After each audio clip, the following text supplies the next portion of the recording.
Brett McKay here, and welcome to another edition of the Art of Manliness podcast. When you think about ancient gladiators, you likely have a certain vision that comes to mind. Slaves forced to fight to the death for the entertainment of bloodthirsty Romans. But much of what we think we know about gladiators is actually wrong. Today on the show, Alexander Mariotti will separate the just as fascinating fact from popular culture-derived fiction when it comes to gladiatorial combat in ancient Rome. Alexander is a historian and expert on gladiators who served as a consultant for shows and films like Spartacus and Gladiator II. In our conversation, Alexander explains how gladiatorial games evolved from funeral rites and professional sporting events featuring the greatest superstar athletes and sex symbols of the day. We discuss the different types of gladiators, their rigorous training regimens, why gladiators fought in their underwear, and whether they actually fought to the death. Alexander describes what a day at the Colosseum was really like, complete with elaborate special effects, halftime shows, souvenirs, and even concessions. And we talk about the connection between the gladiatorial games and the sports and spectacle culture of today, and why, despite the passage of 2 millennia, these ancient athletes continue to captivate our imagination. After the show's over, check out our show notes at awim.is/gladiators.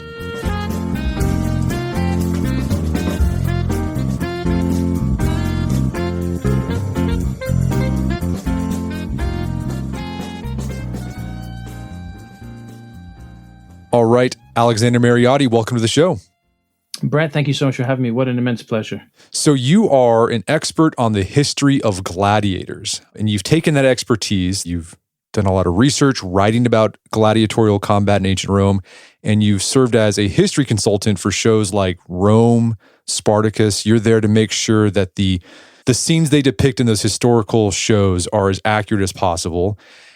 How did you make a career out of researching and consulting about the history of Roman gladiators? Because I'm sure for a lot of guys, this sounds like a dream job. It certainly is a dream job. I think it starts with the most important part, which is just a lonely childhood and a lot of time spent alone, thinking about weapons and armor and gladiators and Caesars and all that kind of stuff. And I was very lucky because, my parents are immensely into history and I grew up playing in the Colosseum. So, the Colosseum for me was just a little place that my brother and I would go hang out and kick a football. There really wasn't, I think, such a vested interest in the gladiatorial world as there is today.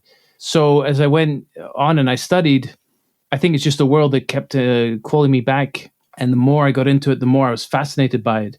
And it just, the complexity of the sport, of its origins, of what it meant, were just so immense that it's just one of these topics that when you go in, you just go down the sinkhole.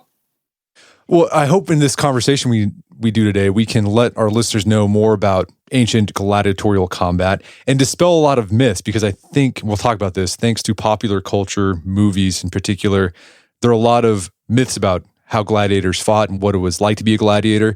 Let's start with this basic question. What are the origins of gladiatorial combat? How did they end up with this thing where they built a giant arena so they could watch people fight? What's the origins of it? Well, the interesting thing is that there's sort of various stages, and what's happened is that it's an amalgamation of different pieces of historical context put together. So, as far as kings and feuding warfare has existed, there's always been the sense of when there's a funeral to put on or the death of some very important person, to put on a very grandiose funeral. And this usually would involve combat or bloodletting or sacrifice. You can go back to the first kings of Egypt, but in the history of gladiatorial combat, it comes from ancient Greece. So the Greeks were quite prone to when, great heroes or important people passed, they would have games at the funeral. And I mean, these games involved boxing and javelin throwing and wrestling, but also fighting with weapons. And then you also had sacrifice. So if you take, for example, the Iliad, which, is a piece of historical fiction, but it's got a lot of, historical notes in it. Achilles actually does that for Patroclus. He puts on a funeral in Book 23, and he's got, the soldiers, the Greeks are fighting in combat, but they're doing it in a sort of sporting way to honor the dead. And he also sacrifices these Trojans. So that kind of culture mixed in with the Greeks, starting the Olympics. So having professional combat sports, you start to see the sort of very, very beginnings, the seeds of gladiatorial combat. And what happens is the Greeks conquered in the 8th century. They start moving towards the south of Italy and colonizing it. So they bring their culture with them.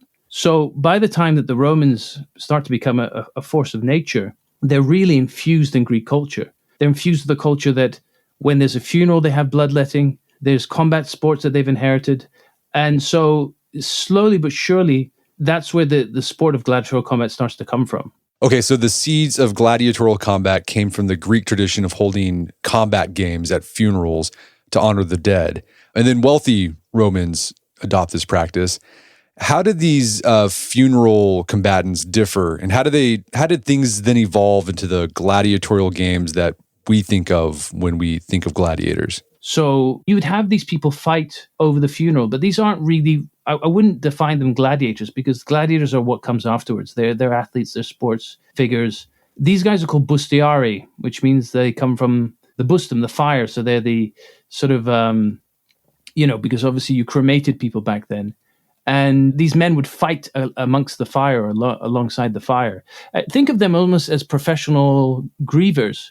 They're there to put on a show, to spill blood, to honor the dead. And it's tied into two parts of Roman religion. The first is that the Romans believed as long as someone spoke your name, as long as you're remembered, you continue to exist. So in putting on a very lavish funeral, you will be remembered because people say, well, I had this great feast at this funeral, but I also saw these incredible, examples of combat. And the other thing was that they believed that when you died, you became a shadow. So to allow you to gain enough strength to pass the underworld, you needed blood of someone living. So the spilling of blood, not necessarily death, but just the spilling of blood was enough to go forward. So that's where it is in Rome, but it takes someone very astute by the name of Publius Rufus.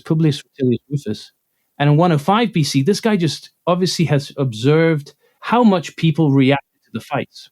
Because what we see is that initially the funerals were a feast, there was mourning, there was the fighting. The fighting starts to become the most prominent part, because they realize that anyone who comes to these events, that's what they're really talking about. And Rufus understands this, and what he does is he puts on the first gladiator fights, which are purely for sport.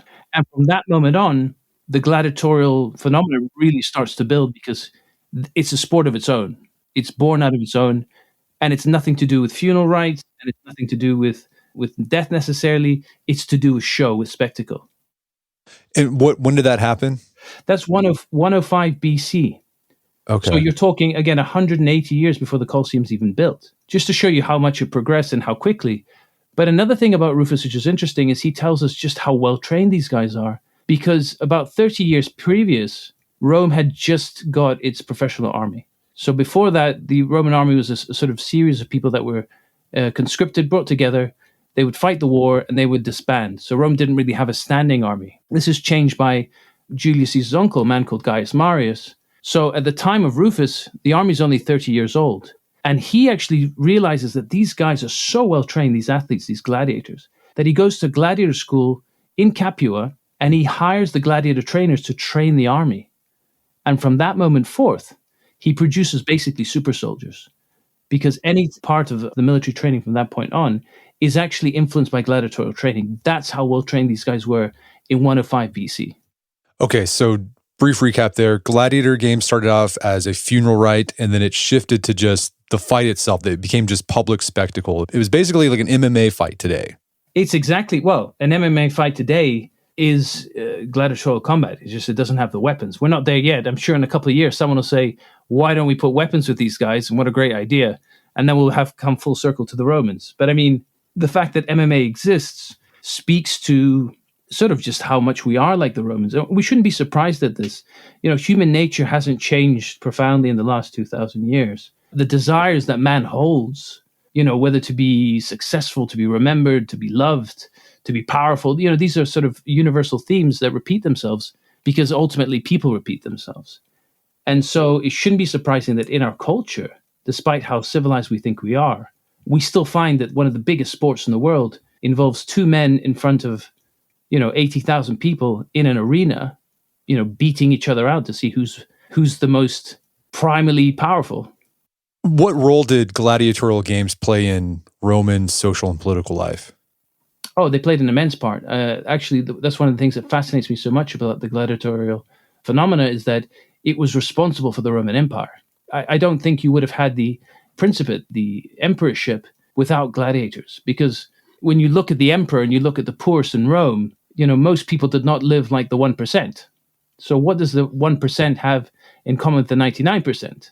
Well, they have nothing in common because the emperor lives in a palace. He has immense wealth. He eats what he wants. He drinks what he wants. nothing is closed to him. That's not the reality of most people in ancient Rome. But what did they have in common? Well, what they had in common is that periodically they would meet in an arena and they would watch this sport. And that's how the emperor won the people, because he built the Colosseum. He built an immense stadium and he gives you tickets to come. And for a brief moment of your life, that hardship that you live, you get to forget it.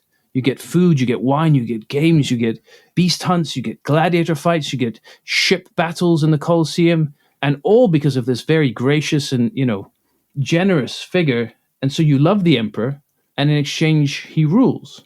And that's really not a relationship that's that different from today, because, if you take the NFL or any sort of sporting body, they do the same thing. They build the stadiums, they put on the shows, and in exchange, they ask you to buy a product.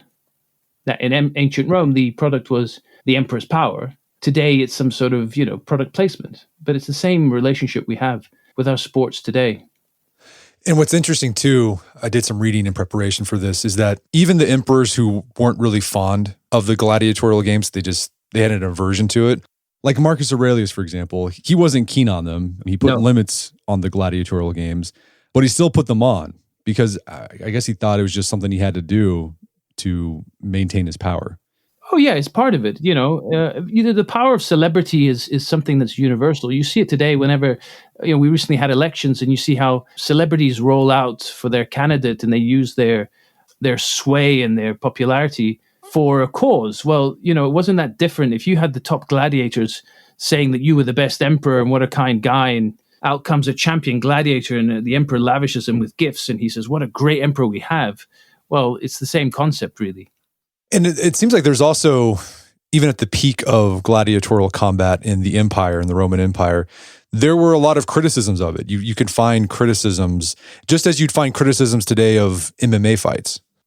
Oh, absolutely. There's an interesting notion, which is that great Roman philosophers complained more, not so much about the sport. I mean, the sport was seen as a very vulgar sport by the great minds.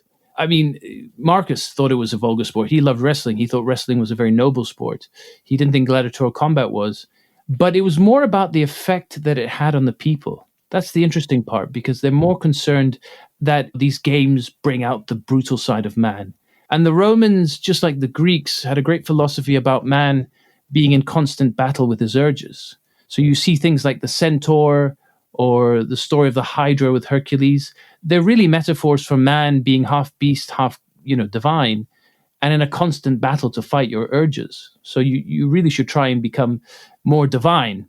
But the games brought out the beast in you.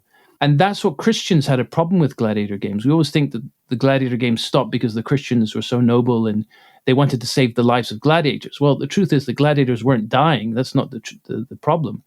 The problem is that Christian writers say that the games turn men into beasts. And I don't think that's really hard to see. If you go to a UFC fight, you see what it does to the crowd. If you're in the crowd, it's not a calm intellectual crowd. It is a rowdy, bestial, pumped up adrenaline, testosterone pumped crowd, fueled by the games. Yeah, Seneca, the famous Roman Stoic philosopher, he's also the assistant to Nero. He had a lot to say about gladiatorial games. And he had a lot of things that you were mentioning there about how it just sort of depraves you and makes you feel less human. He talked about how you felt like less of a man after you watched the gladiatorial games, less human. Yes. But then he also at the same time he'd say but it was so hard not to watch because it is. Oh, but it is. Yeah. And isn't that true though? I mean, it's funny. There's a great story by a Christian writer about a friend of his who's studying in Rome, and he's dragged by some friends to the Colosseum, and he's like, oh no, he refuses, and then he sits there in the crowd and he covers his eyes with his hands, and then he hears a roar, and then he hears a clang, and then all of a sudden he pulls his hands back and he peeks a little bit, and not before long he's just there cheering with the others, and he says he gets drunk on the Furies.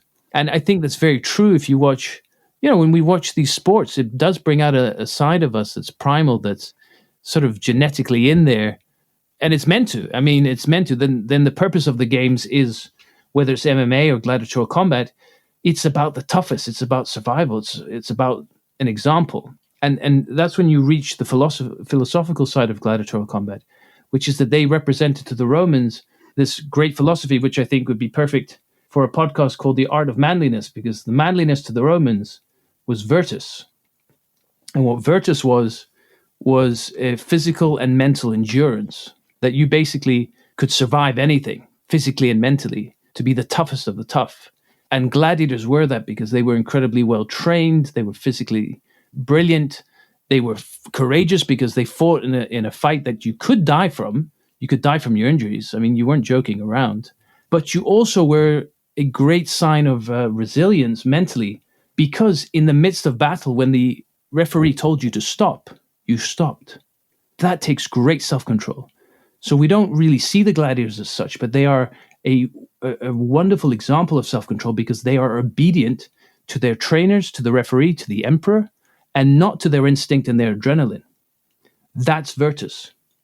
We don't have this philosophy spoken of today, but it does exist because we see it in our MMA fighters, we see it in our first responders. That's manliness to the Romans, that's virtus. I love that. That's really interesting. Let's talk about the gladiators themselves. I think the popular idea is that the gladiators were criminals, slaves. Is that true? They were, but they were also free men. They were also athletes. They were also hunters. Basically, you've got to, again, look at the period of history, right? What opportunities do you have afforded to you 2,000 years ago? So, there's no public education. So if you aren't lucky to have an education, how are you going to make your money? How are you going to survive? Well, if you're physically, in a good shape, you could become a soldier. But again, that's only opened to the poor by Caesar's uncle in about 130 BC. So what else could you do? And again, being a soldier, it's not like you're going to survive. You might die, but you get 3 square meals and you get taught a trade. But you're looking at 16 to 25 years of your life. And though, of course, you're going to get paid, it's not lucrative. You're not going to get rich. Gladiatorial combat offered you another avenue, which is that you trained to be a gladiator. You did a 2-year stunt as a rookie, which was the time it took to train them. And then after that, you took a 5-year contract, which stipulated how many fights you did per year, but also how much you're going to earn. And what we know from Marcus Aurelius' time, because he passes some laws which effectively ended gladiatorial combat because he took the money out of it, is that these guys were making a fortune, an absolute fortune. You're talking about anything up to 17, 18, 19 times the annual salary of a soldier in a single fight. So you do 1 to 3 fights a year, you're set. And, they didn't have long careers. Of course they didn't, just as MMA fighters don't, because it was physically taxing. You are still fighting, you're still beating each other up, and you're still putting the body through immense stress. So the gladiators themselves made that money, or did it go to their trainer? Yeah, or... It was a split. Of course, it was a split, but you had in your contract stipulated how much you earned. That's fat. I didn't know that, because I always thought it was just like they were just slaves. Well, no, but that's because the slave part is more interesting. If you made a movie about a guy who was out of work, became a gladiator, made a fortune, bought a villa and retired, I mean, that doesn't sound like a great movie. You want a guy who's a general who gets his family's massacred by, a corrupt emperor. He's sold into slavery and he has to fight to win his freedom. That's a story. And those are the stories we pick, but we also create them because they sound good. But that's not reality. Gladiators were about a split 50-50 of slaves and of free men because people were drawn to the arena. Who wouldn't be? I mean, you get to stand in front of 80,000 people cheering your name. The Emperor of Rome cheers your name. Who else can say that? And no wonder people were drawn to become gladiators. So what was the social status of a gladiator in ancient Rome? So it sounds like the way you're describing it sounds like they were a professional athlete today. Oh, they were. They were the first superstar athletes of their time. More so than, anytime I say this, someone on the comment section starts going on about the Olympics. The Olympics did not have the reach. The athletes did not have the careers nor the money that gladiators did. When you look at sports stars today, their reach throughout the world, the wealth that they amass, the popularity they have, the only thing akin to that throughout all of human history is the gladiator. They're the first superstar athletes. Because when you were known in Rome, you were known in the Roman Empire. 60 million people knew who you were. Your fame did not just extend to the regions, it extended to the entire empire from the north of Scotland to the north of Africa. Now, socially, yes, you lost your social rights because the Romans did not see... They were very against people making a spectacle of themselves or showing off. So if you were a pimp, an undertaker, an actor, you were declared an infami, so you had no political or social standing. You're kind of the lowest of the low. But it didn't really matter. I don't think people have a great view of Conor McGregor or any of the, MMA stars today, socially, they rub shoulders with the bigwigs because of their popularity, but they're not seen as intellectuals. You certainly wouldn't imagine an MMA fighter becoming a president or a prime minister. And gladiators were the same, but they didn't really care because they were absolutely adored. I mean, sexually, no one else is more desired in the entire Roman Empire than the gladiator. He is the ultimate sex symbol of ancient times, more than the emperor. Okay, so half the gladiators were slaves, and then half were free men who volunteered to become gladiators because, they just wanted a chance at the lifestyle. They wanted fame and glory. And then with the slaves, it was a way for the owners of the slaves to gain prestige and financial gain through their slaves who were gladiators. Because if they won in the arena, they would get the fame and glory for that. And it was still a selective process because the owners, they would pick from among their slaves the best of the best. And then they would train them and manage them.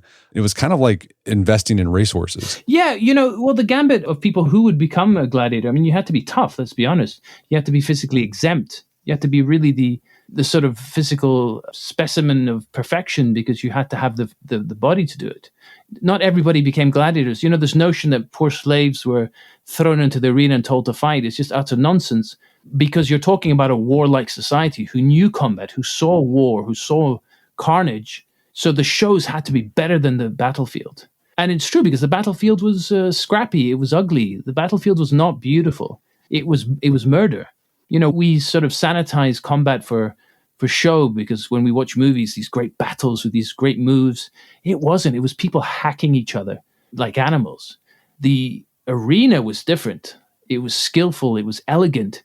It was craftsmanship. It was people studying each other the same way that, boxing and MMA is not the battlefield. It's not what war looks like. It's not what a street fight looks like. It is about people who know their craft, who've studied.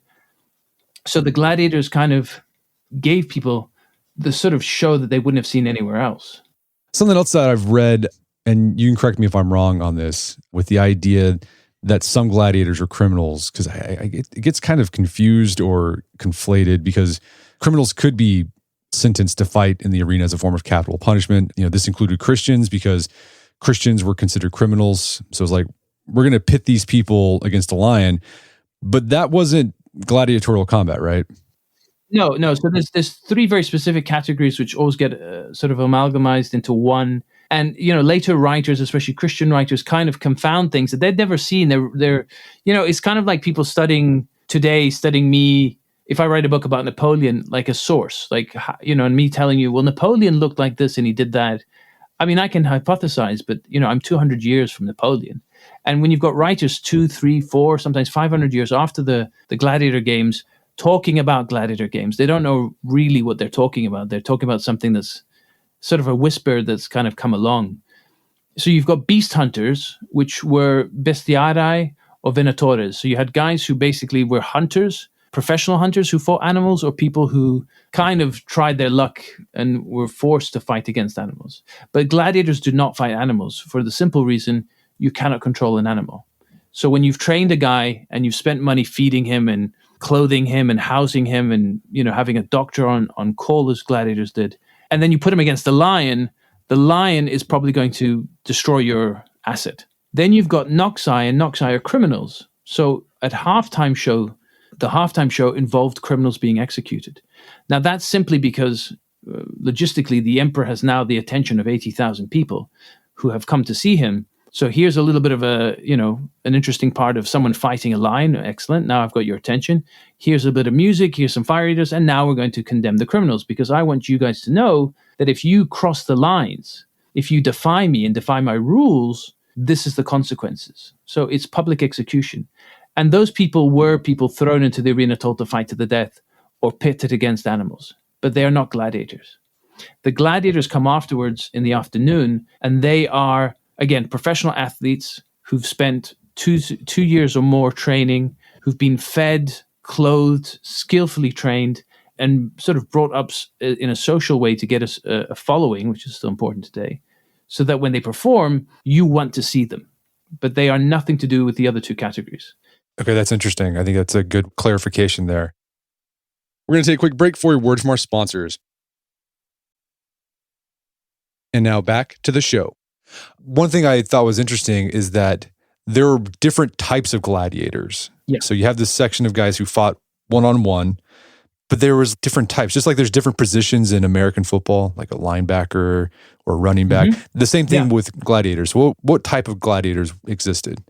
Well, I would equate it more to the fact that they were the first mixed martial artists, because they're basically mixed martial artists. You've got different styles. Just as today you get the Brazilian jiu-jitsu guys and they fight against, people who have a taekwondo background with some grappling skills.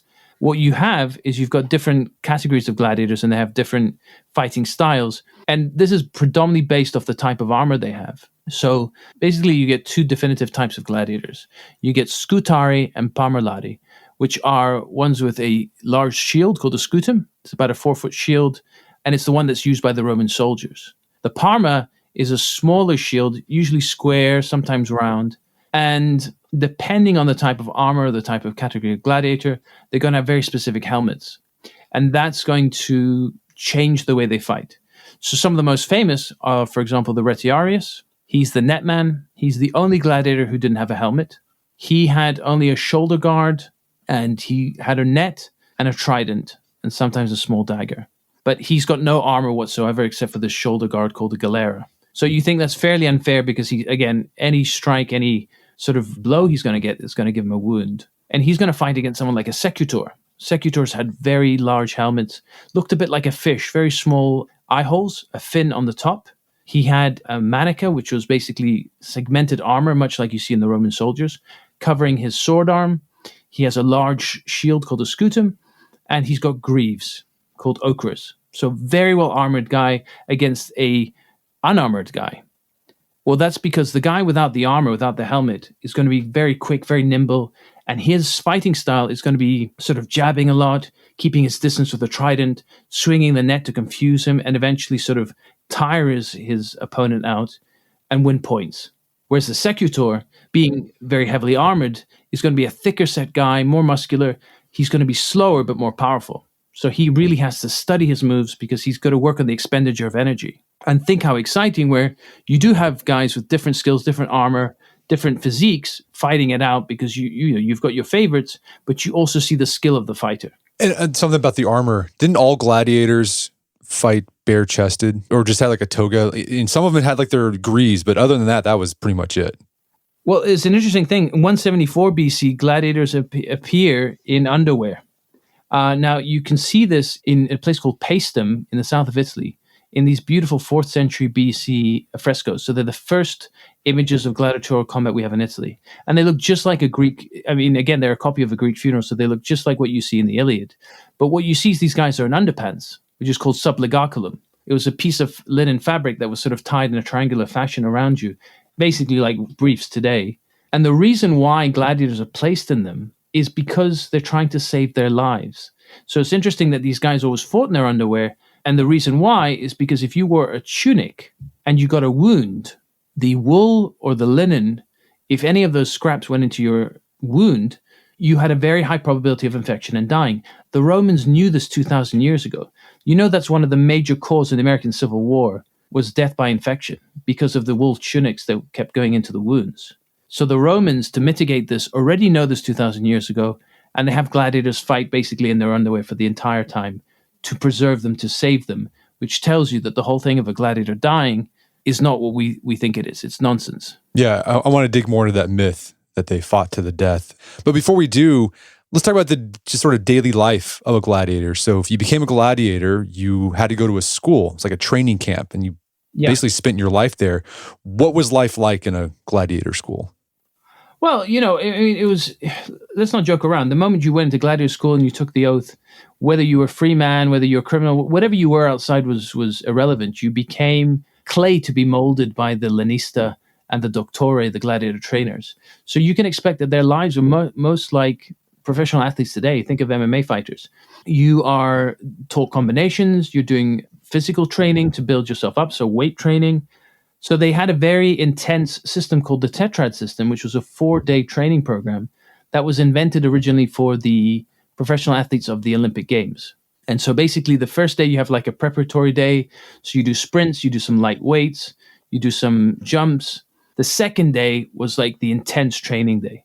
So you would have done weights, you would have done combinations, you would have lifted like medicine balls. And I'm talking still ancient Rome, by the way. I know this sounds modern, but this is what the Romans were doing.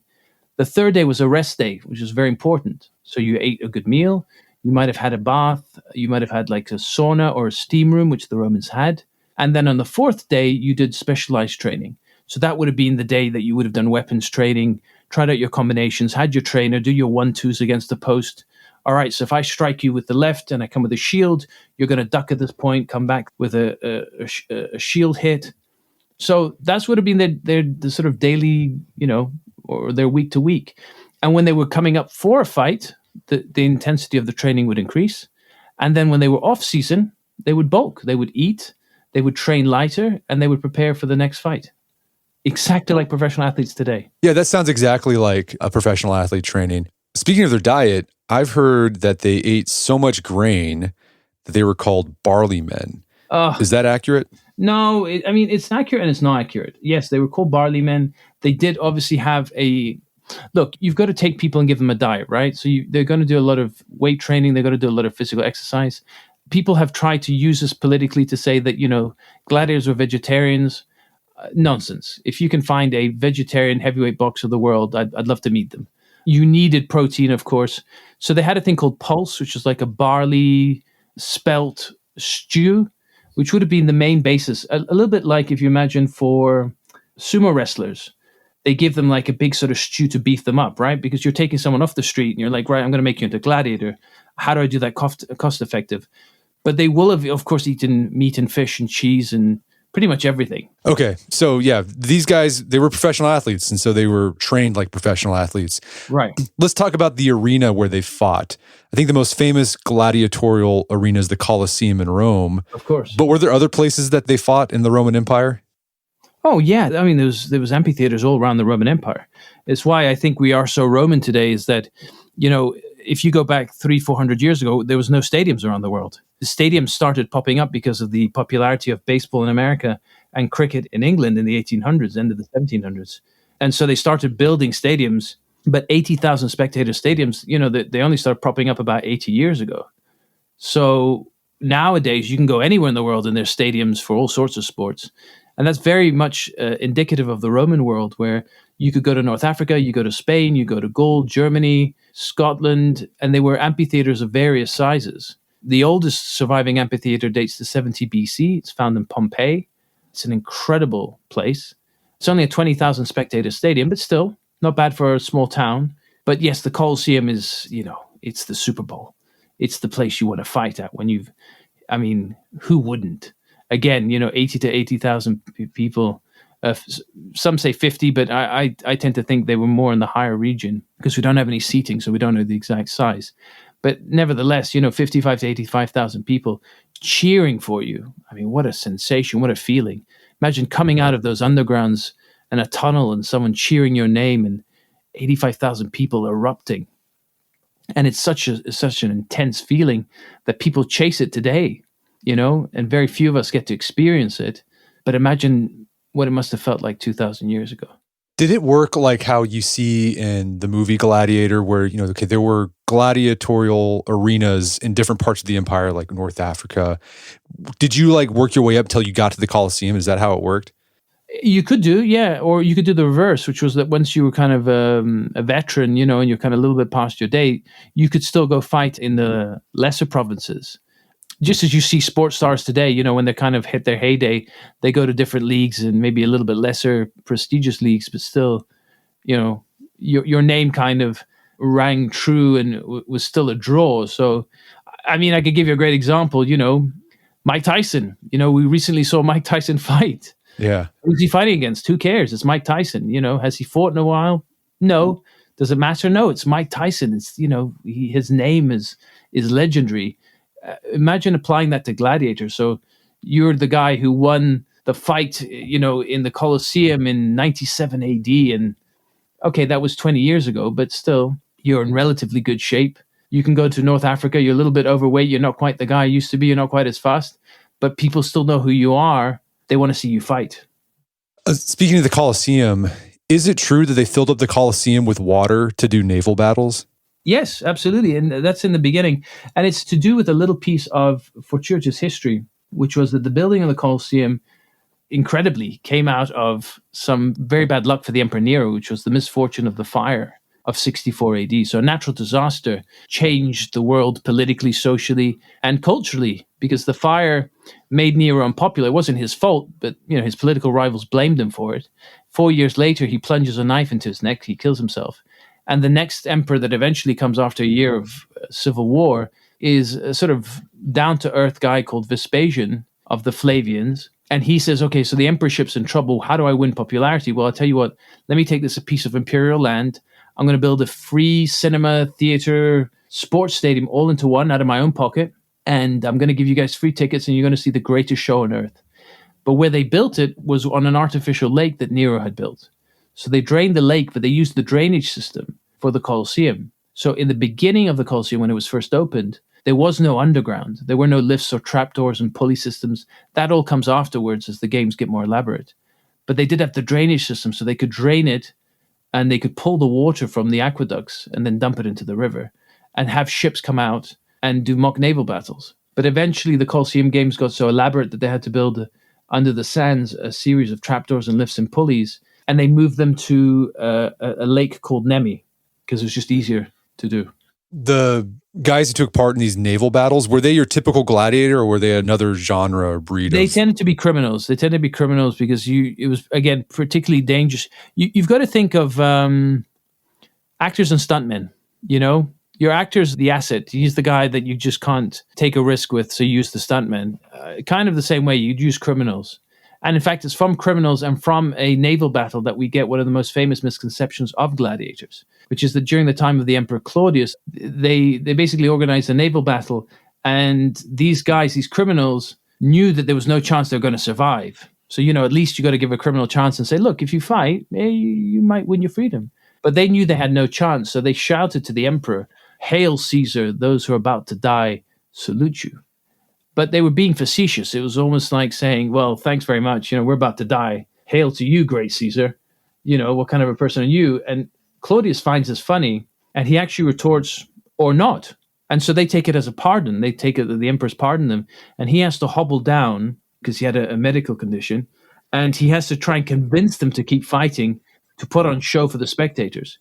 And that whole line, "those who are about to die salute you," was never said by gladiators. It's never recorded again, and actually has nothing to do with gladiators. But it does sound cool, and that's why it's attached. Okay, so that's a myth. I think there was a famous book about gladiators that had that title, "Those who are about to die salute you." There's a series I just worked on last year on Amazon, and that's the title of it. And the joke, my joke is always a terrible joke. It's a history nerd joke. But my joke is that if it was called "Those Who Rarely Die," you wouldn't want to watch it. You're like, that doesn't sound particularly good. You want high stakes. You want the fact that your hero might meet death and is courageous enough to go and fight. So yeah, this leads to our next myth that I want to hopefully debunk here. Gladiators, did they really fight to the death? So gladiators fought very rarely on, an absolute occasion to the death. But again, it's an absolute rarity. Death did occur, and it wasn't that the gladiators didn't accept death. They very freely accepted death, that they knew that there was a possibility. In the same way that when MMA fighters go and fight, they know there's a huge risk of being, you might end your life. You might get life-ending or life-altering injuries. The gladiators accepted that, but they also accepted that because by the time the gladiator sports started to flourish, Greek sports were close to 900 years old. So, people like boxers, pancration fighters, wrestlers, when you look at how brutal they were in the Olympics, the rules, we have recorded deaths of Olympic fighters, of boxers meeting death, of pancrationists killing each other. We also have a huge amount of severe injuries that these guys sustained. So that was kind of generally accepted in the ancient world, and gladiators were no different. They accepted that if they stepped into the arena, they could die. Predominantly, gladiators will have died from injuries and from infection. But one of the greatest doctors, actually the sort of great-grandfather of modern medicine, a guy called Galen of Pergamum, he became the doctor of the Emperor Marcus Aurelius. And his writings, by the way, are the basis of modern medicine. We wouldn't have modern medicine to the degree if it wasn't for his writings, which still survive today. And he learned from working in a gladiator school. So we know the gladiator schools actually employed doctors And because we found the gladiator cemetery in Turkey and we can study the bones, we see that these guys have injuries that have been treated and that they've recovered from the injuries, including medical amputations. So you see that death is not the purpose of the gladiator. Everything is being done from the way they dress, even their armor. I mean, what's the point of having a helmet that fully encases your head? You don't see that on the battlefield. That's really not, imperative, having a big can over your head with a couple of grades, sort of holes for your eyes. But it's to protect the head of the gladiator and make him look cool at the same time. But you don't see that on the battlefield. Yeah, so the goal of these bouts wasn't to kill each other. It was to put on a good show. The purpose was absolutely not death. No, it was to put on a good show. And in fact, there's historical evidence that they didn't fight with sharpened weapons. We have an inscription of somebody asking special dispensation from the emperor, an emperor called Alexander Severus, to be able to use sharpened weapons because it was such a risk and because the gladiator sport was monopolized by the emperor. The emperor owns the schools and everything. It's all under the emperorship. So they have to ask permission to have the gladiators fighting using weapons that are sharpened weapons because of the degree of risk. And we know that even Marcus Aurelius makes gladiators fight with wooden weapons because he just didn't like the injuries. Oh, so if these guys didn't fight to the death, like that wasn't the goal, how do they know when a battle was over? Like how long do these things last? Same as MMA.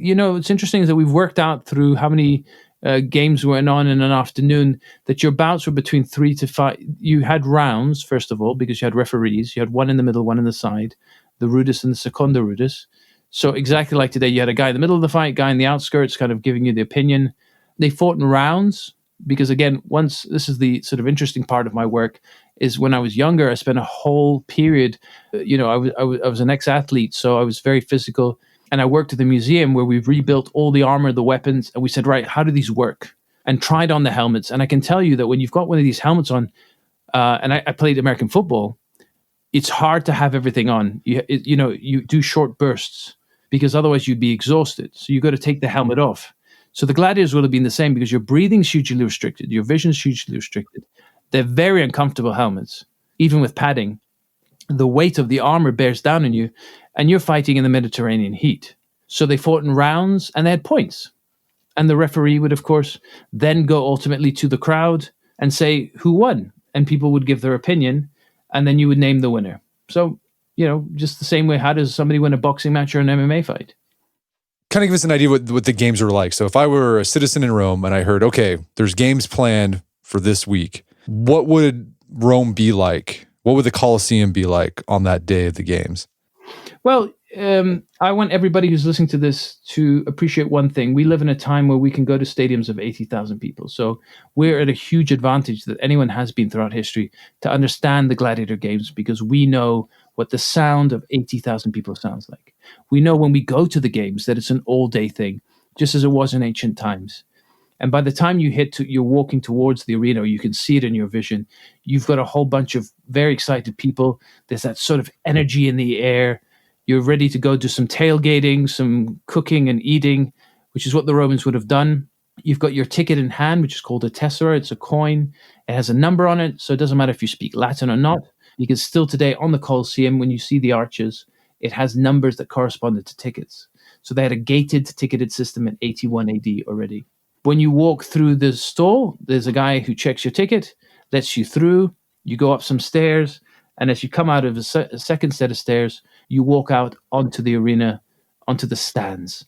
You find your seat, you get some food and drink. There's somebody passing by that's serving food, that's serving wine. You pass the souvenir stalls. You'll probably go to that later, depending how the game goes. You might have bought a flag for your team, and you're sitting there with your friends, and all of a sudden the announcer starts playing music and announces the entry of the emperor. So think how exciting. You are going to spend a whole day with the most powerful and important person in the world, the Emperor of Rome. There he is, right there with you. And they tell you why the games are on. And as they tell you the reason for the games, the music begins, and suddenly popping out of the ground are trees, because underneath the sand of the arenas are 50-odd trapdoors and lift and pulley systems. So they put trees on them, so trees would be popping out of the sand and transforming the entire arena into a jungle. Because you are never going to visit the jungles of India, but you don't need to, because the Colosseum brings the empire to you. Suddenly, a beast hunter pops out of a trapdoor, lions pop out of another, and with an aerial view and music playing, a whole soundtrack, you're going to watch a hunter hunt a lion. So the lion's stalking him. You see it getting closer. The music builds, and he turns around at the last minute. He starts stabbing the lion, and the music builds, crescendos. He kills the lion. The games are over. The trees stop popping down the ground, sand, and it's time for the halftime show. Acrobats, dancers, executions, and best of all, a raffle. You'll get thrown to the stands, little wooden balls. Open them up. If there's a coin inside, there'll be a number. Keep a hold of it.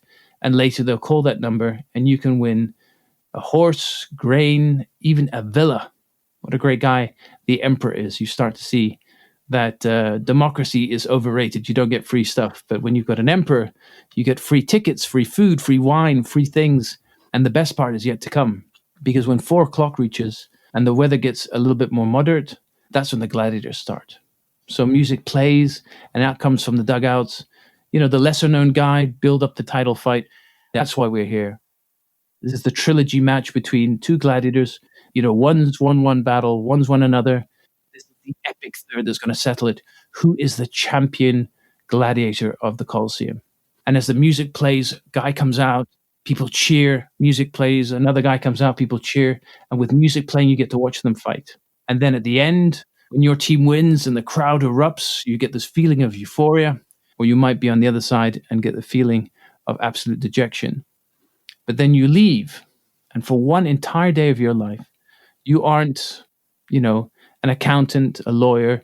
You were a champion gladiator, a beast hunter. You were somebody who got to spend time with the emperor, and then you got back to your normal life. And when we go to stadiums or we go to cinemas, we reenact all of that. That's why we go to the cinemas to see Gladiator, because we want to see these things. And we're at a period where we can and we can experience them exactly as the Romans did. As you're describing that, I was just thinking about the professional sports games I've been to. I mean, the big picture is the same thing, like the raffle. You know, if you've been to a sports game, you've done that. We don't win villas. You might win some free Arby's after the game. You might get a t-shirt. You might get a t-shirt, right? And then also the souvenirs. Like you got to pick up a souvenir. You can go to flag. Were there like souvenirs of like the specific gladiators? Could you buy like a mug with the... Oh, yeah. And there was also like retro ones, like vintage ones. So you'd go to the stalls and you'd be like, oh man, I remember this. My dad saw this one. This is a cool one. This is a collector's piece. I'll take this one, you know? But you had statues and lamps and dolls of specific gladiators. You had commemorative bowls and so on of particular fights. So yeah, not any different at all. And of course you could buy food, and people then, the animals actually were butchered, and then they were given to people, and people, they did actually tailgate. They would cook their food while they were watching the games. That's really interesting. All right, so the gladiatorial games, the gladiator games, were huge. It was basically like NFL, MMA for and the wrestling. Roman, and wrestling, and for the Roman Empire. Yeah. But put together, like all our sports today have an element of it. Like I look at, American football, and it's probably why I loved it so much and why I played it was because it kind of reminded me of being a gladiator. The helmets, the armor, the sort of clashing. But even MMA, of course, that's ultimately the heart of what gladiatorial combat was. But wrestling's like it, because wrestling involves like superhumans. You look physically what the wrestlers look like. They're not like us. I'm speaking for myself. There might be people who are 6'7" out there and how many 100 pounds, but most of us aren't. So, when you were a gladiator, you were the physical exception. You would have been 6 foot in a time when people were between 4'6" to 5 foot. Just as wrestlers today are 6 foot something and almost 7 foot. You had music playing as you came out. There was an element of the fight which wasn't really real. You weren't aiming to kill each other. You were aiming to put on a show. I think that's the sense of wrestling. Oh yeah, so when you say wrestling, you're talking about like professional wrestling, like WWE or WWF wrestling. The WWE, that's right. Yeah. I'm talking about The Rock. And again, even the names, like the names of gladiators really mimic perfectly the names of wrestlers, or wrestlers mimic the names of gladiators. The Rock, The Undertaker. These are fantastic names because they evoke a feeling, an image, a persona. And you had it with gladiators as well. You just need to say Spartacus. Oh, wow. Okay, that's a great name. Blade. We had one called Fiamma, the Blaze. I mean, you can imagine a wrestler called Blaze, and there was a gladiator called Blaze. That's really cool. So why did they go away? Well, they went away for the same, the three things that changed the world: money, politics, and religion. So basically what happened was throughout the Roman Empire, because there was so many arenas, the priests of the imperial cult, which is, imagine it from an administrative point of view, you have people out in the provinces because the emperor doesn't actually physically go there most of the time, who represent the emperor. And to show the locals that you are lucky to be in the Roman Empire, you get all the benefits, like you do the sort of Starbucks of ancient times. You get civilization, you get a Starbucks, a McDonald's. Well, in Roman times, you get baths, and you get a library, and you get a senate house, and you get an amphitheater. And periodically, the priests will put on games in honor of the emperor. So the locals will be, fantastic. I've got a local amphitheater and I've got people fighting for me because the emperor's so kind. But the problem is that the people had to pay for them. So Marcus Aurelius, to stop people ruining themselves financially to do this, puts a limit on how much money you can spend on a game, how much money the gladiators can earn. He basically puts gaps on them. And by the way, I feel that our modern sports are going to hit something very soon just like that. When you look at the astronomical quantities that players are paid, games cost to put on, the Super Bowl, I was looking at the numbers. I mean, gosh, the amount of money that it takes to put on a Super Bowl. There's going to reach a level when the amount of money it costs is going to exceed the amount of money it makes. And then that's when you're going to have problems. And that's what happened with gladiatorial combat, is that there were limits on how much people earned, how much the games could be, how much could be spent. So all of a sudden, it wasn't lucrative like it was. So the sort of heyday started to pass after 180 AD. It still goes on to 430 AD, but it doesn't have the prestige it used to.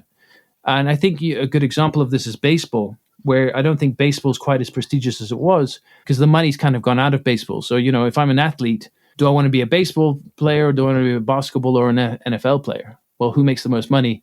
Yeah, I think I'll be an NFL player, thanks. And religion is ultimately, socially things change because Christianity came in. But again, the Christians were not so concerned with the well-being of the gladiators, the athletes. They couldn't care less. They were more concerned that they wanted people to be less animalistic. And they felt that the games brought out the worst in people. So it just basically just faded away. And politics is because Rome was, of course, the capital of the empire, but the Emperor Constantine moved this to Turkey, to Istanbul. And when Constantinople was founded, the public really had no power in Rome anymore.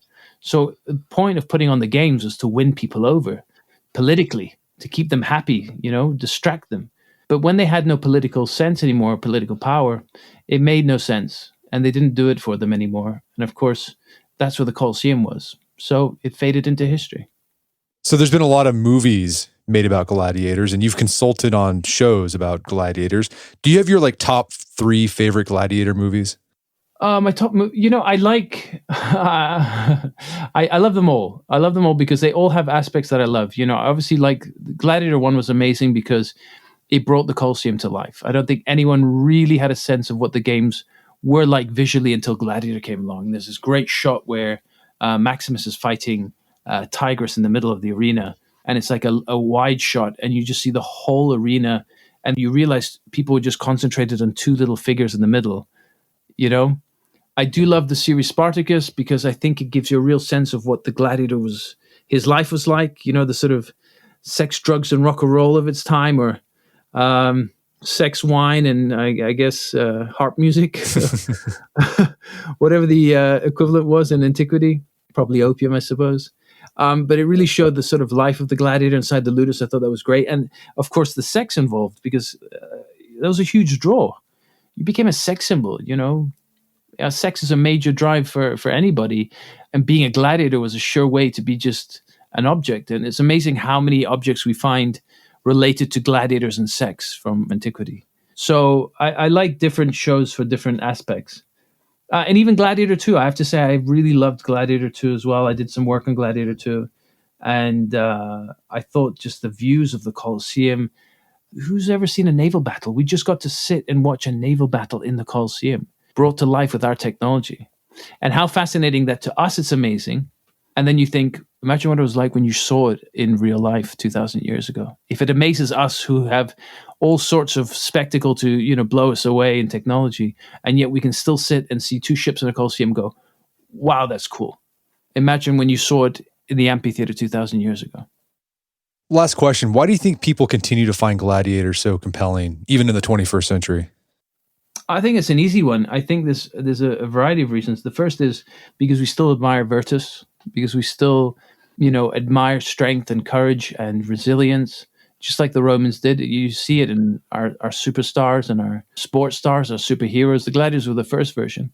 I think secondary is because we see ourselves more as the gladiator. They're the most relatable of all the characters of antiquity because we don't see ourselves in emperors or nobles. Very few of us do. We don't live that life. But the gladiator is the commoner. It's the guy who comes from nothing and makes his way up the ranks and, makes fortune and fame and success. And still talking about them. But I also think that, especially, personally, and I think most people can sort of associate with it, is that there's a great level of psychology to the game. The arena was a representation of life. So when you saw animals fighting people, that was the savagery of the wild and how man can confront even a lion. It's terrifying, but you can do it. You have to be brave. You have to be full of virtus. When you saw criminals getting executed, you saw it's chaos, but there's order, and you can bring order. And when you saw the gladiator, you saw a representation of how we live. We all find ourselves in a fight at some point in our lives. Not a physical fight. It can be an emotional or a mental struggle. It's still battle. Life is war. It's a fight. And somebody ultimately holds our fate in their hands. So really, if you look at it, as a sort of metaphor there, the gladiator is us, the arena is life, and the emperor is whatever we're fighting, whether it's health or bad luck, who's going to hold sway over our lives, and they inspire us to fight and to succeed, to face death and overwhelming odds with courage. And who cannot be inspired by that? Well, Alexander, this has been a fascinating conversation. Where can people go to learn more about your work? Oh, that's very kind of you, Brett. Thank you. You can find me on my website, alexandermariotti.com, or follow me on Instagram as the Gladiator Historian.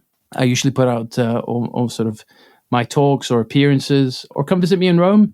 I'm in Rome. I do some work over there. So whether Rome and London, you can come and find me at the British Museum or usually around the Colosseum somewhere. Well, Alexander Mariotti, thanks for your time. It's been a pleasure. Brett, as they say, strength and honor, and thank you so much. My guest today is Alexander Mariotti. He's a gladiator historian. You can find more information about his work at his website, alexandermariotti.com. Also, check out our show notes at aom.is/gladiators, where you can find links to resources when we delve deeper into this topic.